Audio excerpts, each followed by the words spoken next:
ఎడారిలో సెలయేర్లు. జనవరి 18వ తేదీ కొరకు వ్రాయబడిన ఈ భాగాన్ని మీకు చదివి వినిపిస్తున్నది సహోదరుడు పాల్ సుందరం.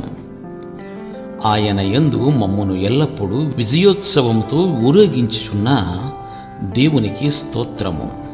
కొరింథీయులకు రాసిన 2వ లేఖ 2వ అధ్యాయము 14వ వచనము.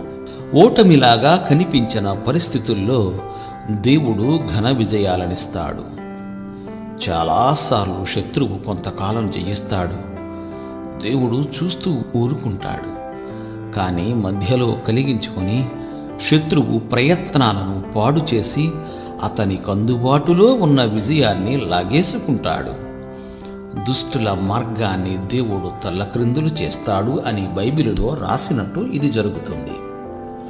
ఆ తరువాత మనకు దొరికే ఘన విజయం అంతకుముందు శత్రువుది పైచేయగా ఉండకపోయినట్టయితే అంత ఘనంగా కనిపించేది కాదు కదా. 3 యూదా యువకుల్ని మండుతున్న అగ్నిగుండంలోకి పడేసిన కథ మనకి తెలుసు కదా. ఇక్కడ శత్రువు గెలిచినట్టే ముందు అనిపించింది. సజీవుడైన దేవుని సేవకులు భయంకరమైన అపజయాన్ని ఎదుర్కోబోతున్నట్టు అనిపించింది. మనకి కూడా ఎన్నో పరిస్థితుల్లో మనం ఓడిపోయినట్టు, శత్రువు గెలిచినట్టు అనిపిస్తుంది.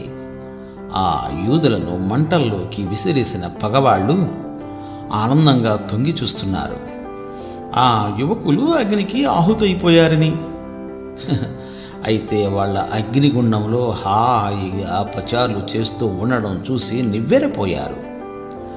నెబుకద్నెజరు వాళ్ళని అగ్నిలో నుండి బయటకు రమ్మని పిలిచాడు. వాళ్ళ తల వెంట్రుకలైనా కాలలేదు, వాళ్ళ బట్టలకి అగ్నివాసనైనా అంటలేదు. ఎందుకంటే ఈ విధమైన ఆశ్చర్యకరమైన రక్షణనిచ్చే దేవుడు మరెవరూ లేరు. అపజయంగా అనిపించినది ఉన్నట్టుండే ఘన విజయంగా మారిపోయింది.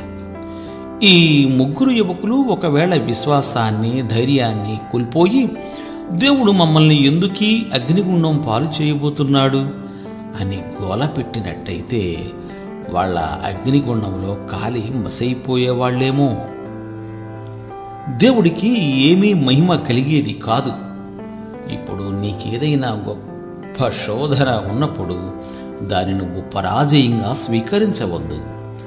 విశ్వాసంతో అలానే సాగిపోతూ ఉండు. నిన్ను విజేతగా నిలబెట్టగలవాని పేరిట విజయాన్ని ఆశించు. త్వరలోనే ఘన విజయం నీదవుతుంది. దేవుడు మనల్ని నడిపించే ఇరుకుల్లో, ఇబ్బందుల్లో ఆయన మన విశ్వాసం బహిర్గతమయ్యే అవకాశాలను కల్పిస్తున్నాడు.